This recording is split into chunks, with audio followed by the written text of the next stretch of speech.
Hey guys, it's TheFrXion here, Tiger Tank 12, however you call me, I don't really care, and welcome back to World of Tanks Weekly.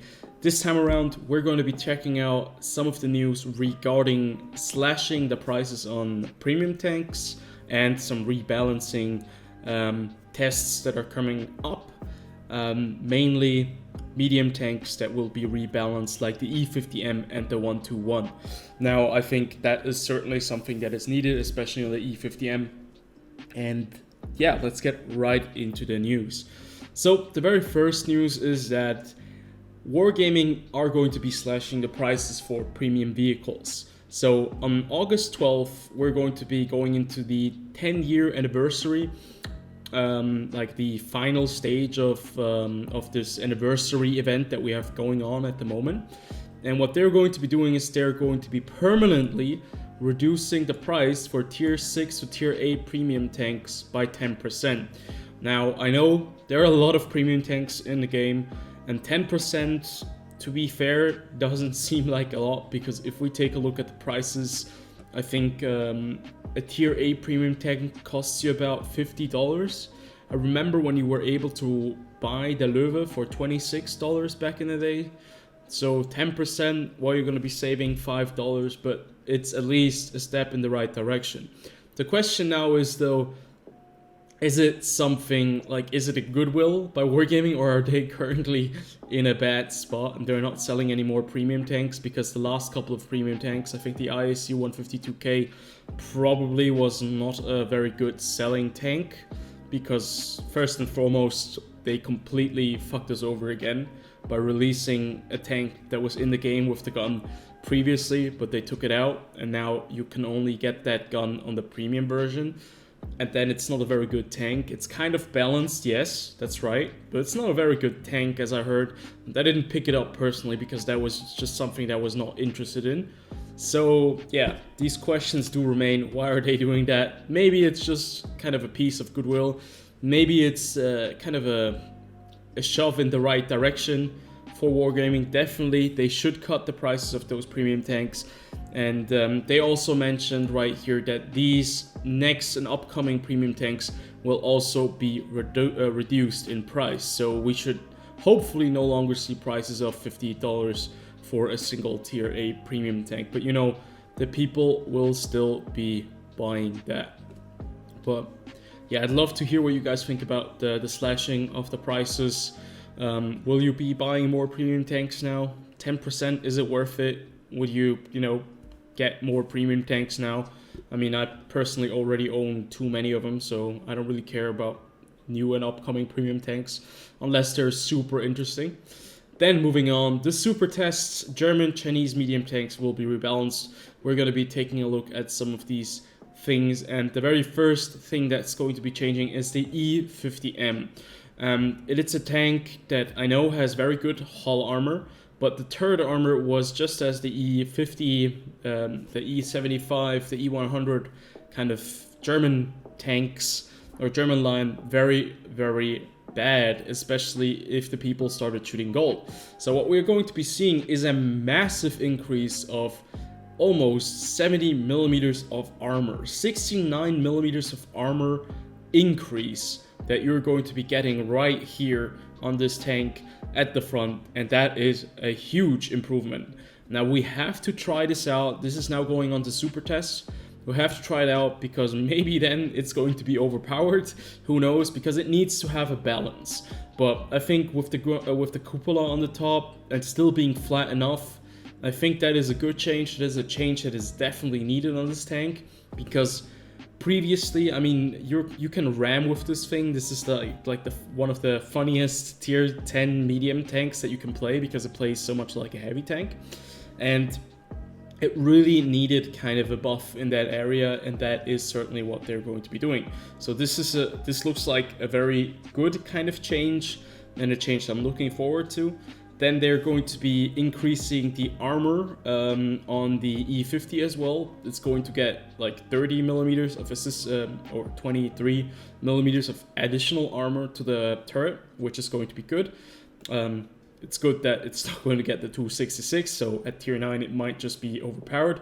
The 10.5 centimeter gun is going to get a better shell penetration increase from 220 to 230, which obviously I would not deny, but I think the pen on the E50 was never a real problem. But now we move on to two other tanks where I see a little bit of an issue, and that is the Panther 2 and the Panther 88. Both of these, one of them is a premium and the other one is a tier 8 standard tank. I never really thought that the alpha damage or that the rate of fire in these vehicles was bad, but they do not plan to improve the armor on the Panther 2 and the Panther 88. That might just be a little bit of a problem, because the biggest issue with both of these vehicles is the armor. They just needed to improve it a little bit, and they can play like the E50 or the E50M at tier 8. We don't want to have like a small E50 running around at tier 8, you know, just bashing everyone's head in because it's so powerful and it has so much armor, but it needs to have a little bit of a better armor profile on the front and on the turret especially. At least that's my thought on the Panther 2. Moving on, they're going to be changing the 1-to-1. It's going to get better armor on the upper plates. I haven't played the 1-to-1 or the Chinese medium tank line for that matter.